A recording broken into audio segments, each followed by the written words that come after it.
Hey everyone, it's Wojo and welcome back to another quick algebra lesson. Today we're going to look at factoring trinomials. Factoring trinomials is a nice skill to have. It lets us solve higher, more complex problems. It lets us graph quadratics.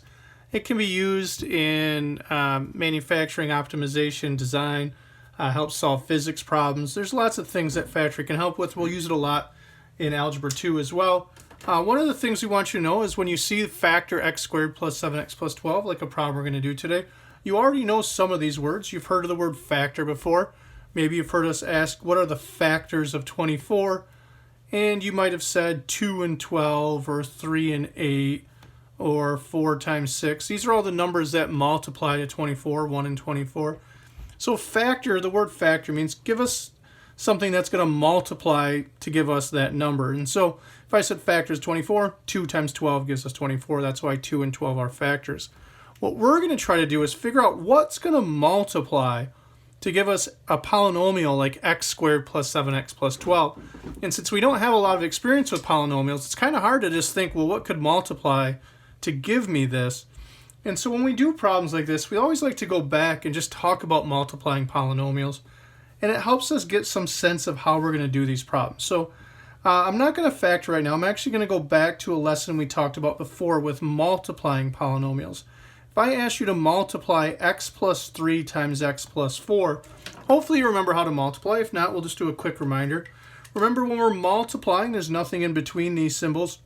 We're going to take everything in this binomial, or in this set of parentheses, and distribute it or multiply it to everything here.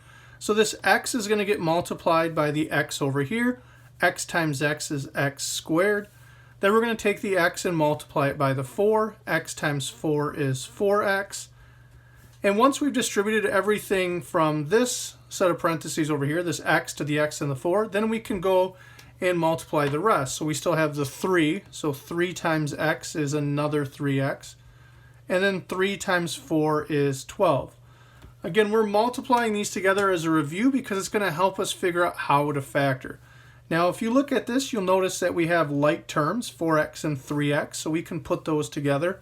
We can bring this x squared down. We have a 4x and a 3x combined. 4 plus 3 is 7, so 7x, and then this 12 could come down as well.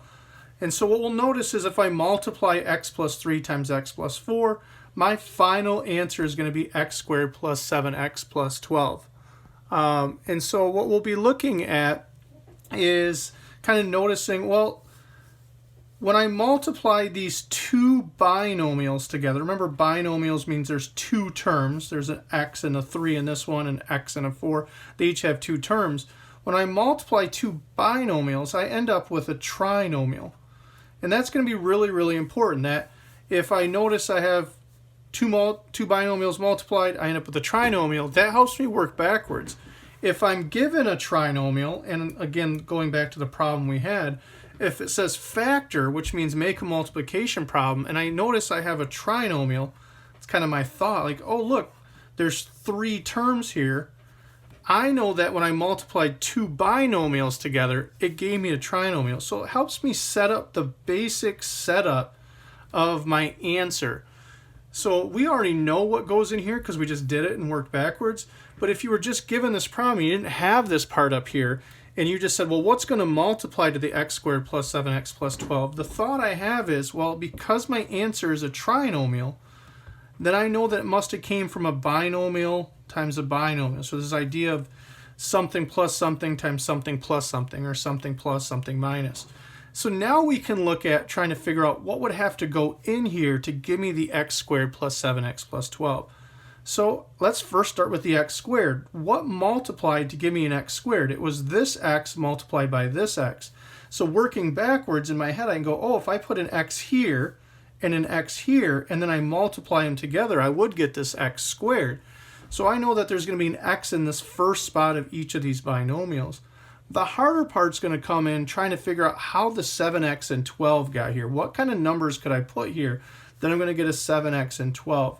I'm going to do something that I call factor x. It's just basically a setup that helps me figure out the number combinations that work.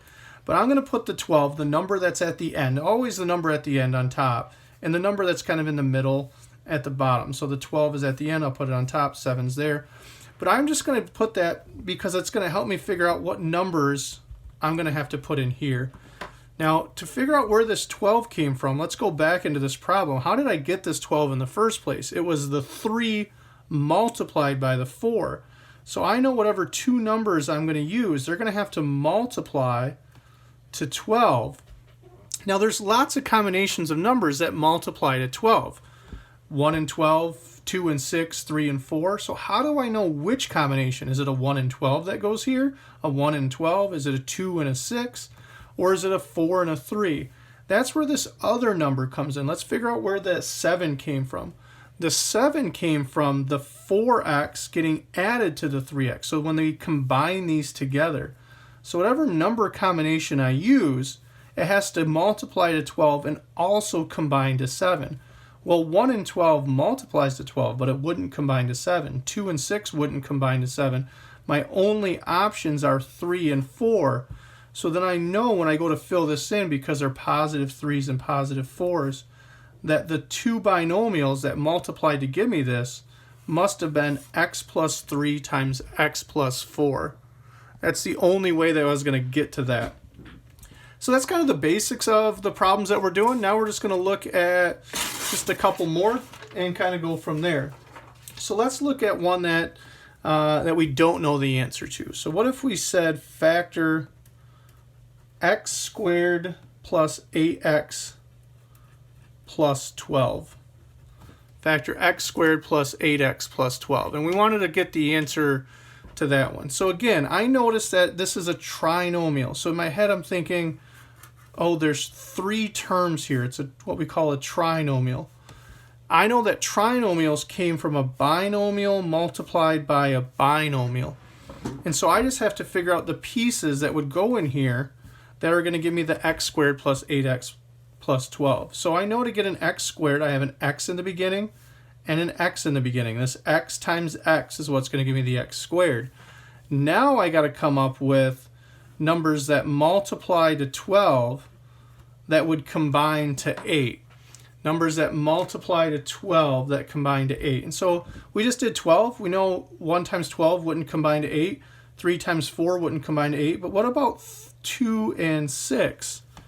2 times 6 is 12, and 2 plus 6 is 8. So I know that if I had a plus 2 in here and a plus 6 in here, that if I multiply these out, I would get this for an answer. So this would be our answer today. If someone said factor x squared plus 8x plus 12, our answer would be x plus 2 times x plus 6. Now, when you go through this, take a look, see if it makes sense. If not, you can always email us with questions and kind of talk about it. We're going to look at a couple more examples as well, but you're always welcome to rewind the video, go back, look at it, and kind of see where you get lost. If you get lost, and then just let us know and we'll help you out. All right, so let's look at factor x squared minus 6x minus 16.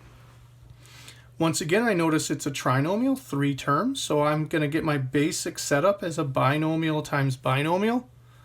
I'm going to get my x squared to be an x multiplied by an x. And now I just got to come up with the number combinations. Now again, just remember when I do this, I take this last number and put it on top. These are the numbers that need to multiply. My two numbers have to multiply to negative 16. And then negative 6 goes on the bottom, and that's what it has to do to combine. So when I go to work on this, I'm going to look at numbers that multiply to negative 16 that combine to negative 6. Now you might not be very good at coming up with these number combinations, which is why we linked this long big sheet that might look really, really confusing to some of you. But what it does is it gives you all the possible number combinations that multiply to any number from 1 to 100. So we're looking for numbers that multiply to a 16 or a negative 16. So I'm going to go on my list to where 16 is. And if you look at it, it tells me all the numbers that multiply to 16. 1 and 16, 2 and 8, 4 and 4, 8 and 2. You read them straight up and down. And I'm just going to look, do they add or subtract to give me? Now remember, we were looking for numbers that add or subtract to negative 6. So when I look at my combinations, 1 plus 16 is not going to work. 1 minus 16 won't work because they doesn't give me negative 6. So then I go to my next set of numbers, 2 and 8. 2 plus 8 is 10, so that wouldn't work. But what's 2 minus 8? 2 minus 8 would give me negative 6, and that's the number I'm looking for. So you can use that sheet to kind of help you narrow down your choices. So I know a positive 2 subtract an 8 would work here. And so then I know that 2 minus 8 could be my numbers. Because it's a positive 2, I'm going to put plus 2. Because it's a negative 8, I'm going to do minus 8. And then that would be my answer. If I multiply these out, I would get this for an answer. And so when we say factor, that's all we're asking you to do. Finally, I just want to show you one other one that's just really quick, just so you guys know it's an option. If I gave you x squared minus 9x plus 20 and asked you to factor it, I just wanted you to know that you kind of do it the same way. You might get an x and an x to get you the x squared. And then if you're thinking, well, what are numbers that multiply to 20 that add to negative 9 or subtract? Well, you know 4 times 5 is 20, but you'll notice that 4 and 5 doesn't give you a negative 9. There's a really quick, easy way to do it. Like, well, 4 and 5 work, but if you make them both negative, then all of a sudden negative 4 and negative 5 gives you the negative 9. The reason this works is a negative times a negative is still a positive. So you'd have x minus 4, x minus 5. And if you multiply those out, it would give you the x squared, the minus 5x, the minus 4x, and then a negative times a negative gives you a positive. And so if you put those together, you'll notice, and this is a good way to check your answer, that the answer you get when you multiply them is the answer they wanted. So these are our correct factors, and so that would be our answer there. There's a couple ways to practice this. You can practice with a PDF of problems. I think you can work on 1 through 12 there. And there's a quizzes to check your understanding. So go ahead and take the quizzes, see if it makes sense. If not, email us. We'll answer your questions, and hopefully this made some sense. Thanks a lot, guys. Talk to you soon.